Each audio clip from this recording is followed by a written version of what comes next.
Morning dear students, आप सबका इस तंत्रज्ञान कक्षा में पुनः स्वागत है। आज की इस अवधि में हम आधुनिक कवि डॉक्टर रमेश मिलन जी से रचित अनुशासन ही शासन है नामक अद्भुत और मानव जीवन से महत्वपूर्ण संबंध रखने वाली यह एक रचना है, कविता है जो कवि के आत्म मानव समर्पित शब्दों से रचित है। पद्य का नाम है अनुशासन ही शासन है। इसका अर्थ बताने से पूर्व कवि का परिचय अनिवार्य है। कवि डॉक्टर रमेश मिलन जी का जन्म उत्तर प्रदेश के बुलंदशहर नामक जिला के मानचड़ ग्राम में हुआ था। 7 जुलाई 1946 अर्थात स्वतंत्रता से अल्प पूर्व ही इनका जन्म हुआ था। इनकी रचनाएं अद्भुत हैं, इनकी कथाएं भिन्न हैं, इनके विचार आत्मा समर्पित विचार हैं। ऐसे ही विचारों से संबंधित उन्होंने एक धारावाही जो टीवी में आता है जिसे दूरदर्शन कहते हैं, उस नाटक रचना में उन्होंने बस बात इतनी सी ही है लिखा था। उस शीर्षक पर एक टीवी सीरियल बना जो व्यंग्य और हास्य से लोतपोत था। फिर भविष्य में इन्होंने अनेक रचनाएं लिखी, जैसे सोने की मछली इनकी कविता संग्रह है। इनकी रचनाओं से प्रभावित होकर RTNC ने इन्हें पुरस्कार से सम्मानित भी किया था। NCERT ने इन्हें पुरस्कार से सम्मानित किया था। अब इनसे ही रचित एक पद्य अनुशासन ही शासन है, अर्थात सरकार के आदेश ही शासन कानून है। सरकार जो आदेश देती है जनहित के लिए होता है, जन कल्याण के लिए होता है, जन संरक्षण के उद्देश्य से होता है और वहां आदेश कानून बनता है क्योंकि लोग उसका पालन करते हैं। जब लोग उसका विरोध करेंगे, उसका तिरस्कार करेंगे तो वहां केवल आदेश रहेगा, कानून नहीं रहेगा। सरकार का पालन करें, सरकार की आज्ञा को स्वीकार करें, तभी तो समाज की रक्षा होगी। समाज की रक्षा ही सरकार का उद्देश्य है। आइए इसी पर हम आज चर्चा करेंगे। सर्वप्रथम शब्दार्थों को देखें। बेडम अर्थात क्रूरतन कन्मुच्च नडियुವುದು, उसे बेडम कहते हैं। बाट जो होना, दारी कायुವುದು, प्रतीक्षा में रहना। सौगात अर्थात कानिके, भेटी, गिफ्ट। आंख चुराना, कन्नु तप्पिसिಕೊಳ್ಳುವುದು। चौराहा अर्थात नाल्कु दारी मध्य इरुವಂತ सर्कल। तो इन शब्दों से पता चला आपको कि यहां रचना कितनी महत्वपूर्ण है। सतर्कता से रहे, पारिवारिक स्मरण रहे, जीवन अनमोल है, जियो और जीने दो। पद्य का आशय है लाल हरी पीली बत्ती एक ट्रैफिक के संकेत। लाल रंग और पीला रंग और हरा रंग यह तीनों लोगों को सचेत करते हैं, जागृत करते हैं। चलो हरी पर, रुको लाल पर, पीली करे सचेत जागृत मूडिಸುವಂತ विधान। सड़क पार जिब्रा क्रॉसिंग पर, जिब्रा क्रॉस पर सड़क को पार करना है। ನಾವು ದಾರಿಯಲ್ಲಿ ಹೊರಡುವಾಗ ಆಗ ಸರ್ಕಾರ ಆಜ್ಞೆ ಅನುಸಾರವಾಗಿ 4 ದಾರಿಗಳು ಒಂದೇ ಮಧ್ಯಸ್ಥದಲ್ಲಿ ಬರ್ತಾ ಇದ್ದರೆ ಅಲ್ಲಿ ಕೇಂದ್ರ ರೂಪದಲ್ಲಿ ಒಂದು ಸಂಕೇತವನ್ನು ಸ್ಥಾಪಿಸಲಾಗುವುದು. ಆ ಸಂಕೇತಿಗೆ ಸರ್ಕಲ್ ಎನ್ನುತ್ತಾರೆ. ಜಮಖಂಡಿದಲ್ಲಿ ದೇಸಾಯಿ ಸರ್ಕಲ್ ಇದೆ, ಅಶೋಕ್ ಸರ್ಕಲ್ ಇದೆ, ಶಿವಾಜಿ ಸರ್ಕಲ್ ಇದೆ, ಬಸವ ಸರ್ಕಲ್ ಇದೆ, ಟಿಪ್ಪು ಸರ್ಕಲ್ ಇದೆ, ತದನಂತರ ಇತ್ಯಾದಿ ಕೆಲವೊಂದು ಸರ್ಕಲ್ಗಳು ಇದ್ದಾವೆ. ಹೀಗೆ ಆಯಾ ಸರ್ಕಲ್ನಲ್ಲಿ ಒಂದು ಜನ ಜಾಗೃತವನ್ನು ಮೂಡಿಸುವ ಉದ್ದೇಶದಿಂದ ಕೆಲವೊಂದು ಸಂಕೇತಗಳನ್ನು ಮೂಡಿಸಿರುತ್ತಾರೆ. ಅಂಬೇಡ್ಕರ್ ಸರ್ಕಲ್ ಇದೆ. ಸೊ ಹೀಗೆ ಕೆಂಪು ಬಣ್ಣ ಬಂದಾಗ ಸಂಕೇತ ನಿಲ್ಲಬೇಕು, ಹಸಿರು ಸಂಕೇತ ಬಂದಾಗ ಚಲಿಸಬೇಕು, ಹಳದಿ ಸಂಕೇತ ಬಂದಾಗ ಜಾಗೃತವಾಗಿರಬೇಕು. ಅಲ್ಲಿ ಇರುವಂತಹ ಜೆಬ್ರಾ ಕ್ರಾಸಿಂಗ್ ಅನ್ನು ದಾಟಬಾರದು. इस पद्य के द्वारा विद्यार्थियों को सड़क पार करते समय ध्यान रखने की बातें सिखाई जा सकती हैं. ಈ ಪದ್ಯವನ್ನು ಕಲಿಯುವಾಗ इस पद्य को अध्ययन करते समय या शोध होते समय इस पद्य से संबंधित पाठक एवं श्रोतागण को भी यहाँ जिज्ञासा समर्पित की जाएगी कि उन्हें भी इसका पालन करें.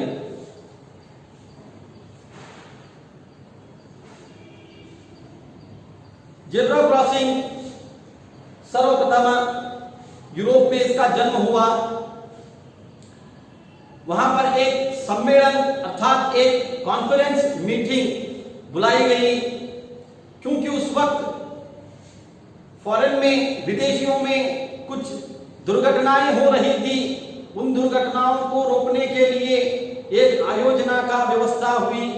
उस आयोजना में यह निर्णय लिया गया कि हम एक जेब्रा क्रॉस बनाएंगे, परंतु उसका नाम जेब्रा क्रॉस नहीं नामांकित हुआ था. वहां तो केवल एक संकेत के रूप में प्रयोग हुआ था. उस सम्मेलन में एक व्यक्ति थे, उन्होंने कहा इस संकेत को हम जेब्रा क्रॉस कहेंगे, क्योंकि यह पट्टियां जेब्रा नामक प्राणी से मेल करती हैं. यह पट्टियां, यह संकेत जेब्रा के जिस्म से संबंधित है, उसके अंगों से संबंधित है, उसके अंग के रंगों से संबंधित है. तो इस तरह से उस संकेत को जेब्रा क्रॉस कहा गया. तब से लेकर आज तक उसे जेब्रा क्रॉस से संबोधित किया जाता है.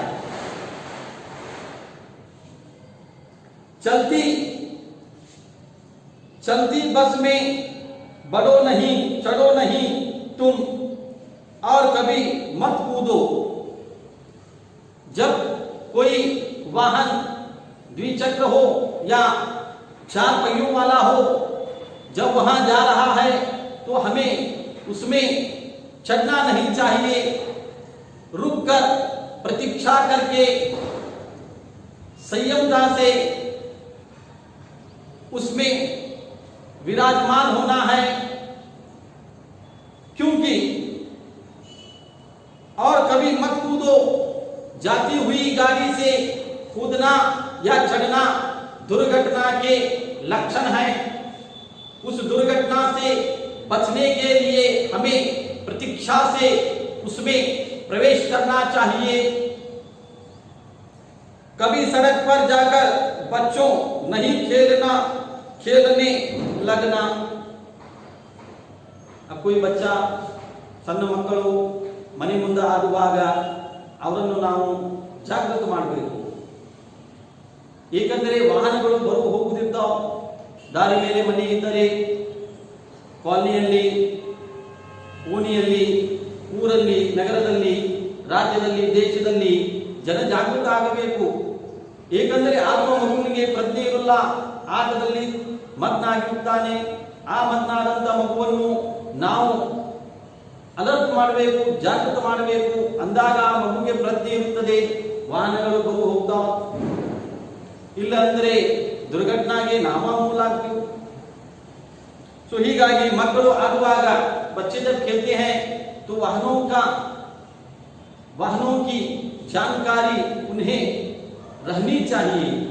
जहां पर वाहनों का संपर्क नहीं वहां खेलें. साइकिल पर हो या हो पैदल, कभी ना बेदब चलना.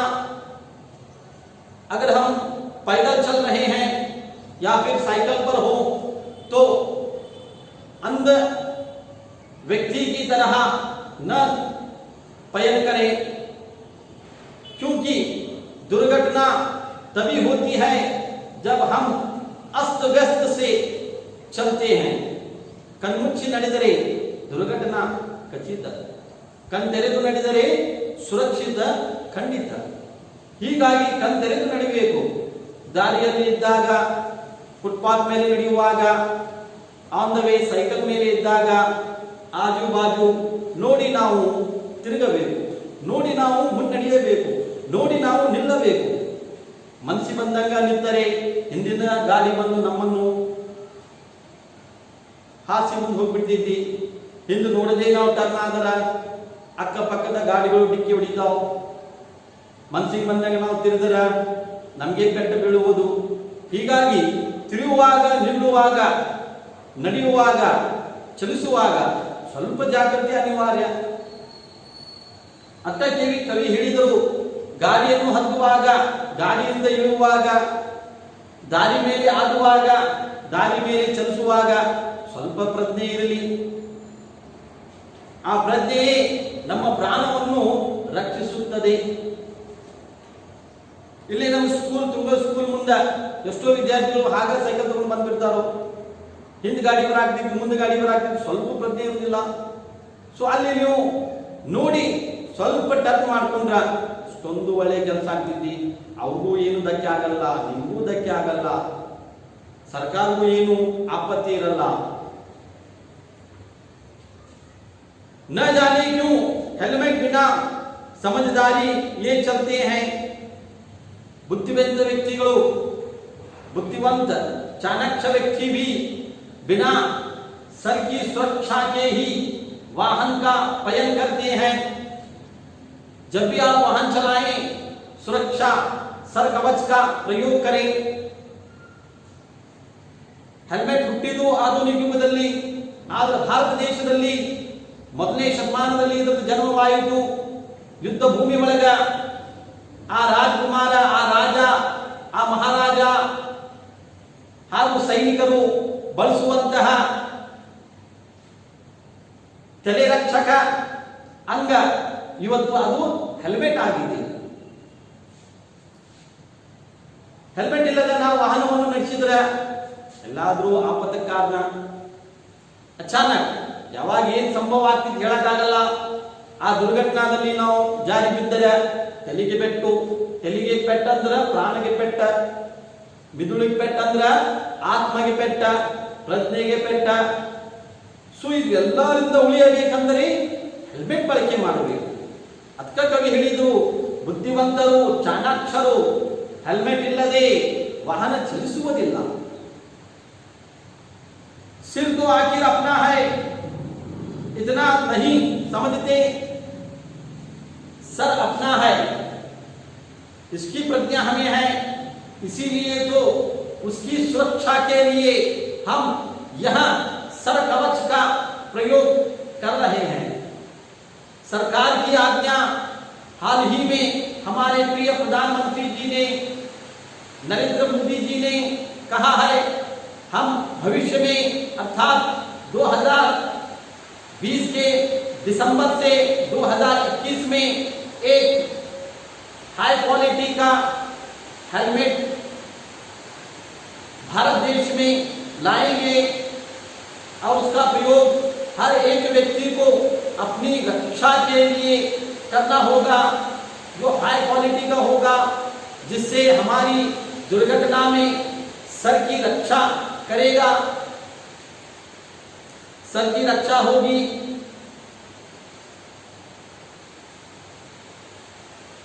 घर पर जो होते बात न दो उनको गम की सौगात।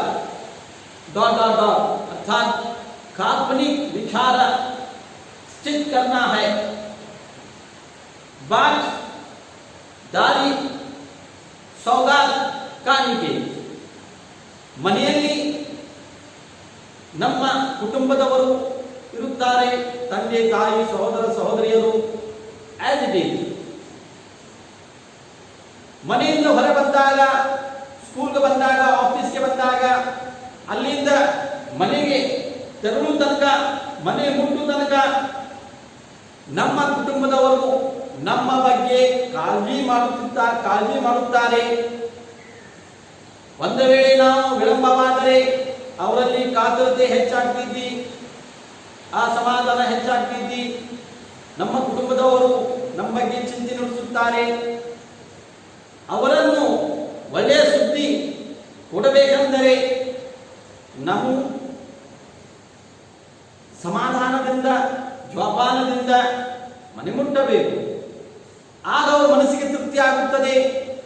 ಇಲ್ಲಾದರೆ ನಾವು ಕಣ್ಮುಚ್ಚಿ ಸೈಕಲ್ ನಡೆಸುವುದು, ಗಾಡಿ ನಡೆಸುವುದು, ಮನಸ್ಸಿಗೆ ಬಂದಂಗೆ ಟರ್ನ್ ಮಾಡುವುದು, ಮನಸ್ಸಿಗೆ ಬಂದಲ್ಲೇ ಜಾಗದಲ್ಲಿ ನಿಲ್ಲುವುದು. ಏನಾದರೂ ದುರ್ಘಟನೆ ಆಯಿತಂದ್ರ ಇಡೀ ಕುಟುಂಬದವರಿಗೆ ಪಶ್ಚಾತ್ತಾಪ ಆಗ್ತಿದ್ದಿ, ಇಡೀ ಕುಟುಂಬದವರಿಗೆ ದುಃಖ ಆಗ್ತಿದ್ದಿ, ಇಡೀ ಕುಟುಂಬದವರಿಗೆ ನೋವಾಗುವುದು. ಪೆಟ್ಟ ನಮಗೆ ಆದ್ರೆ ಅದರ ಪೆಟ್ಟದ ನೋವು कुटुंबदवರಿಗೆ. तो इस तरह से हमें सुरक्षित होकर अपने घर लौटना है और सह परिवार को यह खुशखबरी देना है. यही इन पंक्तियों में कवि कहने का प्रयास कर रहे हैं. दुर्घटना हो जाए सड़क पर कभी ना आंख चुराओ. आंख चुराना एक मुहावरा शब्द है जिसमें दोहा अर्थों का सार मिलता है, जो तत्व के समान रूप है. कवि कह रहे हैं अगर हम आंख मूंछ कर चलेंगे तो कहीं गिरेंगे, आंख खोल कर चलेंगे तो सुरक्षित रहेंगे.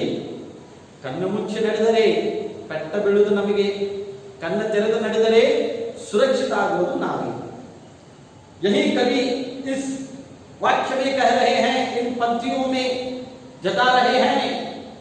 अगर दुर्घटना से बचना है तो नेत्रों को खोलकर मार्ग पर चलना है.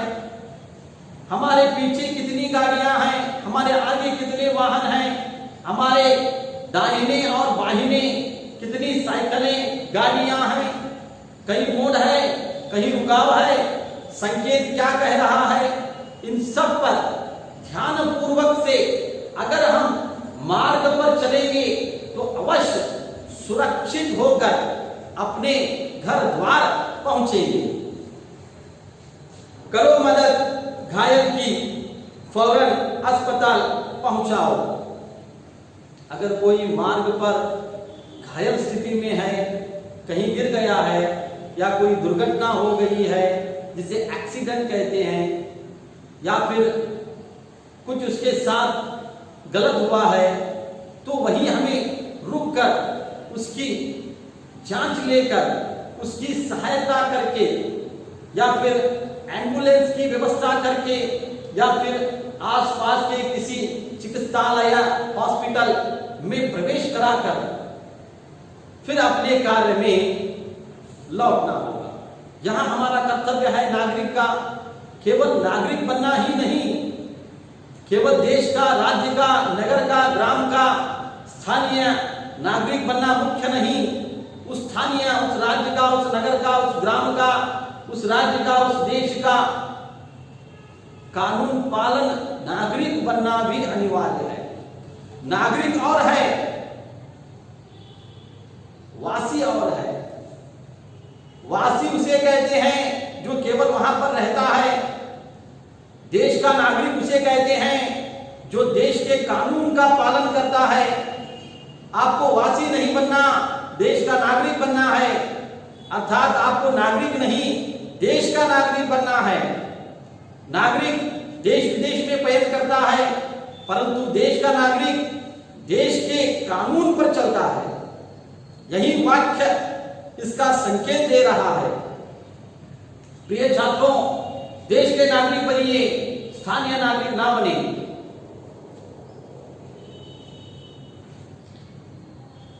अर्थात देश का नागरिक जन्म स्थान का नागरिक होता है। सामान्य नागरिक, उससे न देश का संबंध होता है न कानून से संबंध होता है। इसीलिए आप देश के नागरिक बनिए और कानून के साथ चलिए। जीवन है अनमोल, कोई न होने पाए अनाथ। जीवन इतना अमूल्य है जिसके समान हजारों, लाखों, करोड़ों, अरबों की दौलत व्यर्थ है। अगर आप एक स्थान में ढेर सारा सोना, चांदी, मोती, जाहिरात रखें और एक पलड़े में किसी व्यक्ति के जीवन को रखें तो जीवन की जीत होती है। इतने सारे पैसे एक व्यक्ति को जीवन प्रदान नहीं कर सकते। इसीलिए जीवन अनमोल है, उसकी रक्षा करें, उसकी सुरक्षा करें। जितनी फिक्र आपको उसकी रहेगी उतनी ही फिक्र उसको आपकी रहेगी। ಅಂದರೆ ನೀವು ಎಷ್ಟು ನಿಮ್ಮ ಜೀವನವನ್ನು ರಕ್ಷಣೆ ಮಾಡ್ತೀರಿ, ಅದನ್ನು ಆರೋಗ್ಯದಾಯಕವಾಗಿ ನೋಡ್ಕೋತೀರಿ, ಅಷ್ಟ ಅದನ್ನು ನಿಮ್ಮ ಬಗ್ಗೆ ಕಾಳಜಿ ಮಾಡ್ತೈತಿ, ಅಷ್ಟ ಅದು ನಿಮ್ಮ ಬಗ್ಗೆ ವಿಚಾರ ಮಾಡ್ತೈತಿ, ಅಷ್ಟ ಅದು ನಿಮಗೆ ಬೆನಿಫಿಟ್ ಕೊಡ್ತೈತಿ. ಸೊ ಜೀವನ ಅಂದರೆ ಬದುಕು. ಜೀವನವಿಲ್ಲದೆ ಬದುಕು ಅರ್ಥವಿಲ್ಲದಂಗ. ಹೀಗೆ ಜೀವನವನ್ನು ರಕ್ಷಣೆ ಮಾಡಿ, ಏಕೆಂದರೆ ಜೀವನ ಹೈ ಅನ್ಮೋಲ್. ಜೀವನು ಅತ್ಯಂತ ಅಮೂಲ್ಯವಾದಂಥ ವಸ್ತು. ಅದರ ಮುಂದೆ ವಜ್ರ, ಬೆಳ್ಳಿ, ಬಂಗಾರ, ಹಣ, ಸಂಪತ್ತು ಎಲ್ಲ ವ್ಯರ್ಥ. ಅದನ್ನು ಮೀರುವಂತ ಸಾಮರ್ಥ್ಯ ಯಾರಿಗೂ ಇಲ್ಲ. ಆದ್ದರಿಂದ ಕವಿ ಹೇಳ್ತಾರಿಲ್ಲಿ, ಯಾವ ವ್ಯಕ್ತಿ ತನ್ನ ಜೀವನವನ್ನು ಜೋಪಾನಿಸ್ತಾನೋ ಆ ವ್ಯಕ್ತಿ ಎಂದಿಗೂ ಅನಾಥ ಆಗಲ್ಲ. ತಂದೆ ತಾಯಿ ಆರೋಗ್ಯವನ್ನು ಕಾಳಜಿ ಮಾಡಬೇಕು, ಸಹೋದರ ಸಹೋದರಿಯರ ಆರೋಗ್ಯ ಕಾಳಜಿ ಮಾಡಬೇಕು, ವೈಯಕ್ತಿಕವಾಗಿ ತನ್ನ ಆರೋಗ್ಯ ಮತ್ತು ತನ್ನ ಸಹ ಕುಟುಂಬದ ವೈಯಕ್ತಿಕ ಕುಟುಂಬದ ಆರೋಗ್ಯದ ಬಗ್ಗೆ ಕಾಳಜಿ ಮಾಡಬೇಕು. ಏಕೆಂದರೆ ಆರೋಗ್ಯದ ನೇರ ಸಂಪರ್ಕ ನಮ್ಮ ಜೀವನ ಜೊತೆ ಇರುತ್ತದೆ. ಹೀಗಾಗಿ ಅನಾಥದಿಂದ ಉಳಿಯಬೇಕೆಂದರೆ ಆರೋಗ್ಯವಂತ ಮತ್ತು ಜೀವನದ ರಕ್ಷೆ ಮಾಡ್ತಾ ಇರಬೇಕು.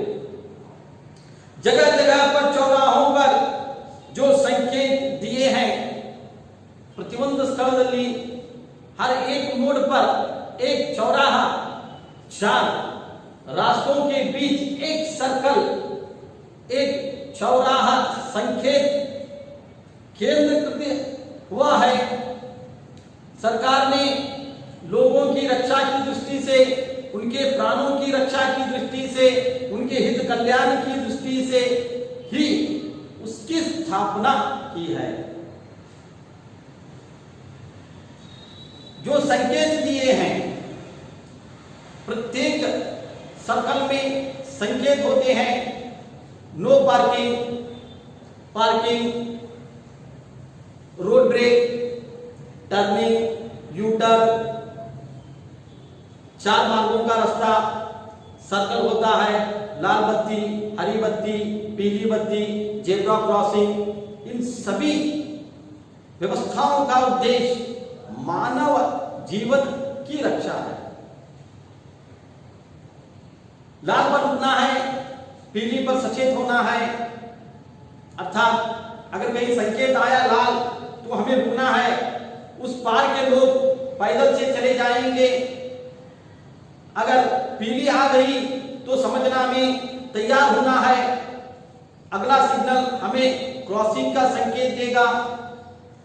तो ग्रीन सिग्नल हुआ तो फिर हम चलन आरंभ करेंगे। आसपास के लोग रुक जाएंगे। फिर हमारे निकलने के बाद फिर से लाल बत्ती आएगी और हमें रोकेगी और आसपास के लोगों को पैदल का संकेत देगी। जहां पर फुट ब्रेक है वहां पर संकेत होते हैं। हाईवे पर, विशाल मार्ग पर मद्य सेवन करके वाहन को ना चलाएं, उसके भी संकेत होते हैं। राइट लेफ्ट के संकेत होते हैं, डाउनलोडिंग संकेत होते हैं, हर एक के संकेत मार्ग पर होते हैं। हमारी दृष्टि उन पर टिकी रहे तो जीवन की दृष्टि हम पर टिकी रहेगी। इसीलिए सरकार ने इन नियमों की व्यवस्था की ताकि लोग सुरक्षित अपने अपने स्थानों पर पहुंच सके। यही उद्देश्य इस पद्य का भी है, यही उद्देश्य सरकार का भी है। समझो और अपने जीवन की रक्षा करो। उनका पालन करने वाले सबके प्रिय रहे हैं। जो कानून का पालन करता है, जो नियमों का पालन करता है, जो आज्ञाओं का पालन करता है, वह समस्त नाड़ का प्रिय व्यक्ति बनता है। महात्मा गांधी जी ने कहा था, देश को सबल बनाना है, देश को शक्तिशाली बनाना है, देश में आरोग्य वातावरण सृष्टि करना है, तो सर्वप्रथम हमें स्वच्छता करनी होगी। स्वच्छता ही आरोग्य का मूल है, स्वच्छता ही सभ्यता का परिचय है। फिर उस तत्व को हमारे प्रिय प्रधानमंत्री जी ने भी कहा, स्वयं उसमें नियुक्त होकर उन्होंने दर्शाया स्वच्छता कितना महत्वपूर्ण होता है। आज हमें उन नियमों का पालन करना चाहिए। स्वच्छ भारत बनाओ, स्वच्छ आरोग्य पाओ, स्वच्छ सुरक्षित जीवन स्थापित करो। जियो और जीने दो का वे पाल रहे सिद्धांत कभी अंतिम पद्य के अंतिम भाग के अंतिम पंक्ति में यहां स्पष्ट कर रहे हैं। समस्त पद्य के भाव की पुष्टि कर रहे हैं। अगर आप जी रहे हैं, अगर आप सुरक्षित हैं, तो आपका परिवार भी सुरक्षित है, वो भी आत्मनिर्भर है। क्योंकि आपके प्राणों के साथ उनकी प्राणों का संबंध होता है। चोट आपको लगती है, दुख उनको होता है, तकलीफ आपको होती है, आंसू उनके बहते हैं।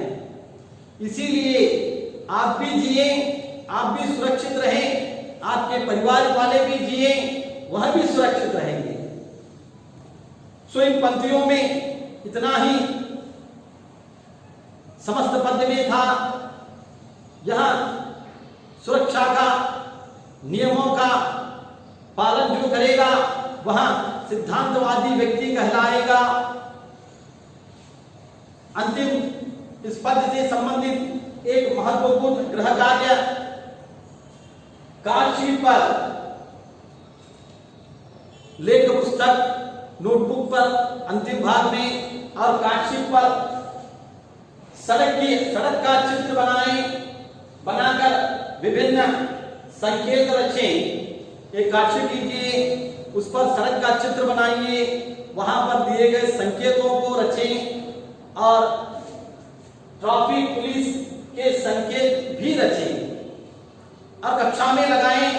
जब आप पुनः पाठशाला को आए तब मैं इसकी अवश्य चर्चा करूंगा, आपसे विचार विमर्श करूंगा, क्योंकि यह पद्य आपके जीवन से संबंधित है, समस्त देशवासियों से संबंधित है और देश के सरकार से भी संबंधित है। सो घर पर रहिए, सुरक्षित रहिए। जब भी पाठशाला को आए तब यहाँ लेख नोटबुक पर समस्त विषय रच कर आए और अन्य माहिती हम अवश्य आप तक तंत्र ज्ञान द्वारा पहुंचाएंगे। जय हिंद।